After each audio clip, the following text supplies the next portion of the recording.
guys, so let's get this party started right now. And I'm starting off with a freshly washed face, but I did go in with a scrub today. I used the micro delivery exfoliating wash just to cleanse my face and get rid of any rough patches. And I'm going to start out with my eyebrows as usual, and I didn't mean to show you the primer I'm using. I'm just going to apply this to my brow area, so the skin around my brows and also a little bit in the hairs, and this is going to help prevent our eyebrows from slipping and sliding around throughout the day, and it will help make the products easier to apply and stand out a little bit better. I'm just going to brush that through using my handy dandy toothbrush. Now for my brow pencil, I'm going in with my Anastasia Beverly Hills Brow Wiz in the shade Dark Brown. And I'm just going to outline my brows and fill them in. I do have an updated eyebrow tutorial coming up, but to be honest, it is still the same routine that I have been using. And look at this light. Can we get rid of that, please? So I'm just continuing to outline my brows and fill in some of the sparse areas. And then I'm going to grab my Paula Eye Definer Flat Top Brush and just work some of the product through my brows. And this is going to help diffuse the product so it doesn't look as harsh, because pencil can sometimes come off as harsh. So I'm making sure I diffuse the product. Now I'm going in with my Smashbox Primer Water, and I'm just going to spray that all over my skin and let that absorb. And then I'm going in with my Smashbox 24-hour eyeshadow primer, and I'm just going to apply this all over my eyes, and this is going to help prevent our eyeshadows from creasing throughout the night and prep our eyelids for the eyeshadows that we're going to go in with. Now I'm going to go in with a concealer. This is my Sephora Bright's Future Gel Serum Concealer in the shade Toffee, which is my perfect shade. And I'm just going to apply that beneath my brows and blend it out using my Anastasia Beverly Hills number 18 concealer brush. And this is just going to help create a very sharp and chiseled shape to the underside of our brows. I'm not doing this on the top, just on the bottom of my brows to help clean up the shape and also act as a highlight.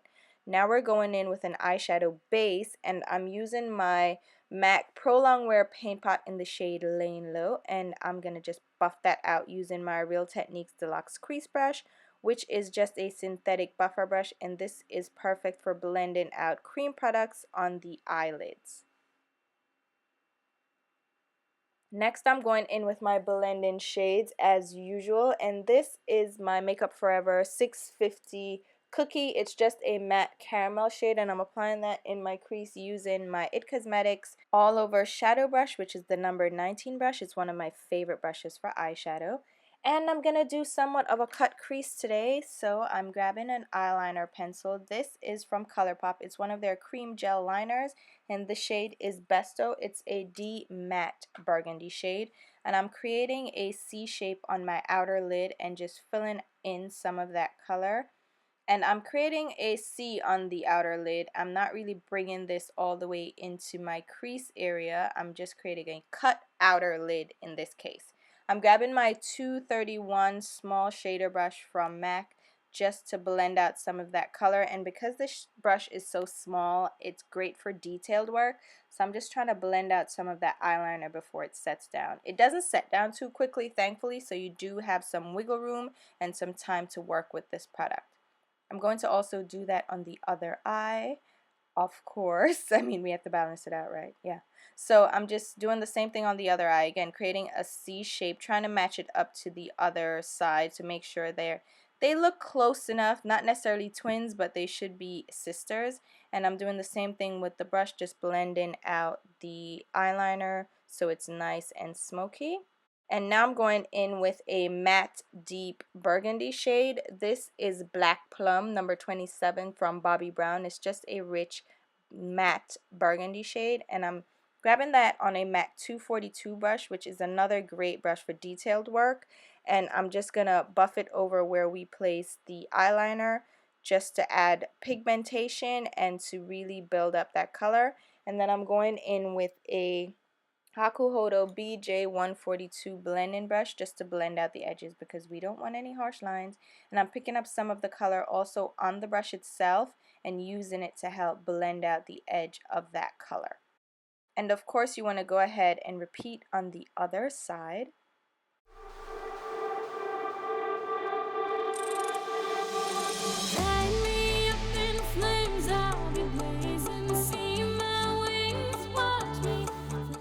Once I was satisfied with the blending, I decided to go back and clean up the shape using the MAC Pro Longwear Paint Pot on my Anastasia number 18 concealer brush. This is again a nice detailed brush. It's a concealer brush, so it has a nice very precise shape, and I'm just cleaning up the shape of the outer cut crease. I'm making sure that it's nice and neat and sharp. So I'm using the paint pot to clean up any extra product or any mistakes, just to really sharpen up the shape. And you can go in with the MAC 231 brush, which will give you an even more defined shape because it's so small. You can really get into the areas that you need to and really sharpen up that shape.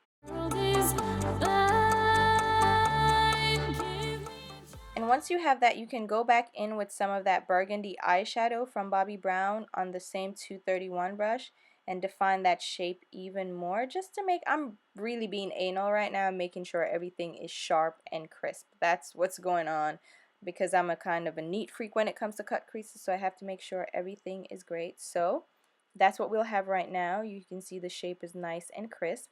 I'm going in with a second deep matte burgundy shade, but this one is a little bit lighter than the black plum shade. This is from MAC. It's the shade Deep Damsel, and I'm grabbing that on a blending brush and using that to further blend out the edges of the cut crease. This is just going to help diffuse the color so it will look a lot more diffused. Now I'm going to go ahead and grab my lid shade. This is from Anastasia Beverly Hills. It's one of their titanium shades. It's the shade Pink Champagne. This is also in their latest palette, the Self-Made palette. So if you have that palette, this shade is in there. And I'm grabbing this on a dampened 242 brush. I just used a little bit of my primer water and dampened the eyeshadow so I can get a really crisp outline with the eyeshadow. You can use it dry, but I just wanted to make sure that it was nice and creamy so I could really make a nice crisp shape with the eyeshadow. Now I'm going to go ahead, keep building that up and making sure the line is nice and sharp. And next I'm going back in with the Bobbi Brown shade, and I'm going to go above that lid color just to cover the areas where a little bit of it might have transferred on my eyes. What happens is the lid shade, since it's shimmery, can transfer when you blink. It would transfer to the upper crease area, so I'm just building up the Bobbi Brown color just to make sure we cover that shimmery shade. And here we have it. My hair is done. I did this myself. Can you imagine? I was so excited and so proud of myself. I did a little updo, and I'll show you that at the end of the video. Now I'm going in with my Clinique Pore Refining Solutions Correcting Serum just all over my skin. I've been really enjoying this serum for my pores. It makes your skin feel really nice and smooth, and I think it has been working a little bit. Now I'm going to be out all night, so I don't want to shine, so I'm going in with my Milk of Magnesia from Philips, and I don't suggest this for everyday use, but if you have a day that you know you need to be shine proof, you can go ahead and use this. I'm just applying some of this in my T-zone area, so across my nose and in my forehead, and it will dry completely white.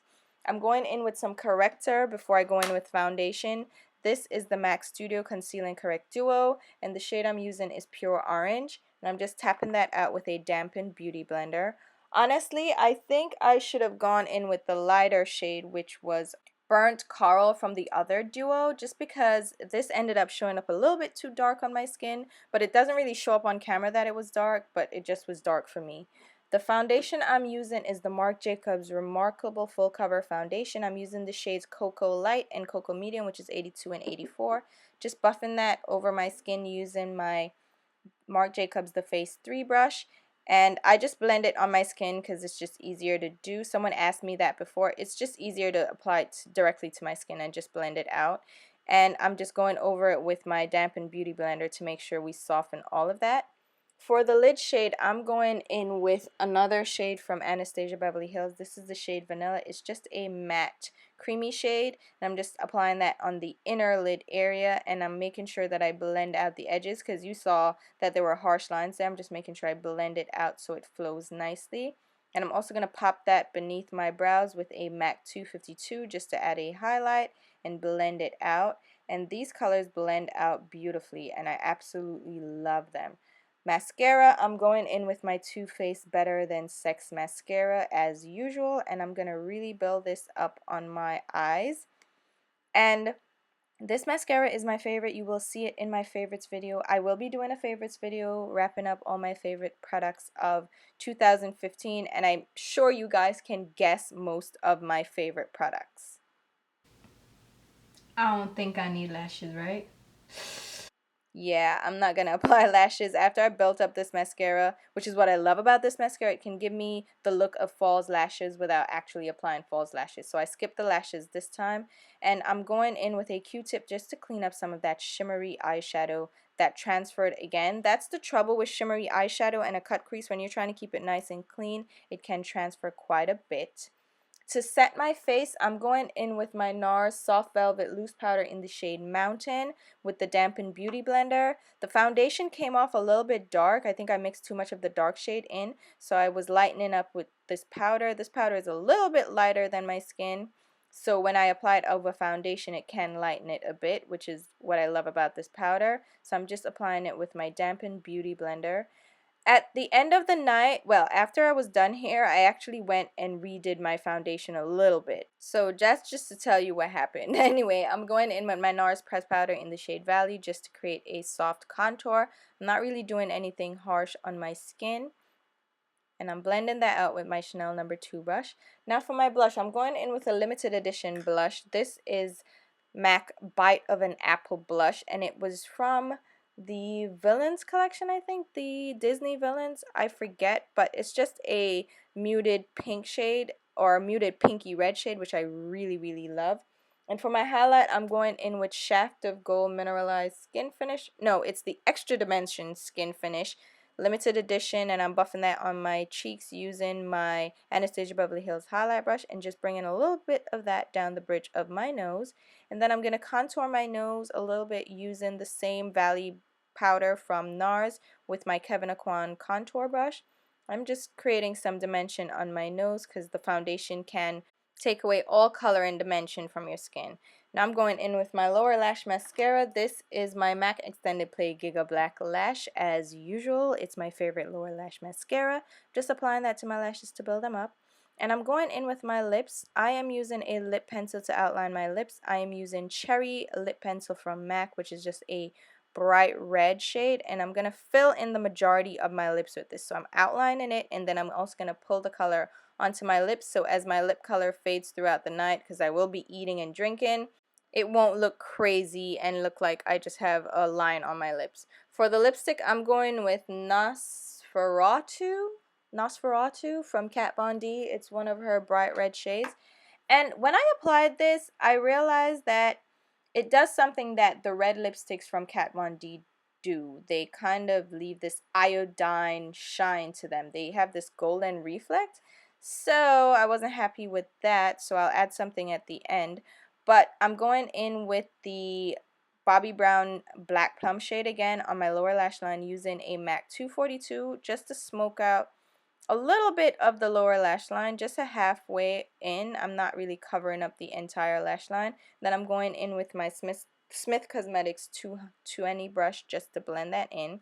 And for my lower waterline, I'm using my Urban Decay Perversion 24/7 liner pencil, which is my favorite liner. Can you say it with me? When I do these Get Ready With Me videos, I tend to use my favorite products. I'm going in with a little bit of accent glitter. I'm using 3D Platinum from MAC and a little bit of sealing gel from Illamasqua on that 231 brush, and I'm just popping some of that glitter on the outer lower lash line. I don't know, I just felt like spicing it up a bit and adding a little bit of accent to that lower lash line, and I actually did really like how it turned out. The silver complements the silver in my dress, which you will see soon. Like I said about the lips, I didn't appreciate what the lipstick was doing, so I went in with my MAC Suggestive Vampify Lip Gloss just to add a little bit of sheen and cover up that golden shine that it left. And here are the eyes completely done. It's a simple outer cut crease with a pop of glitter. I really love how this turned out actually. And here is the finished look. As I said, I changed the foundation a little bit. I added a little bit more of the light shade just to make sure it doesn't look so dark. And now I'm going to show you a look at my hairstyle. I did this by myself. I didn't know what I was doing. I just twisted and pinned some things. I know it's not the neatest hairstyle, but it was quite an accomplishment for me, who I don't do hair, okay? So for me to accomplish this was quite a feat. So I really like how it turned out. And here is a look at my dress. I love this dress. It is a form-fitting, long, bright red dress with a beautiful embezzled back. It's a low cut, and the back was just everything, and the straps continue over. It's jeweled. It's just beautiful. And my accessories, I kept them just silver and tried to complement the actual design of the dress, and my earrings are just a drop jewel earring. For my shoes, I am wearing velvet red Marc Fisher shoes, and these were so comfortable because the heel is not a kitten heel, but it's a low heel. It's about 2.5 inches, so it was really comfortable under this dress, and it matched the dress color perfectly. And here's a look at the longer view of the dress. It was awesome, and I am wearing underwear. I'm going to share what underwear I wear under dresses like this with you guys. So I'm wishing you guys a Merry Christmas and a Happy New Year. I'll talk to you before the New Year, but have a Merry Christmas and cheers to you and your family.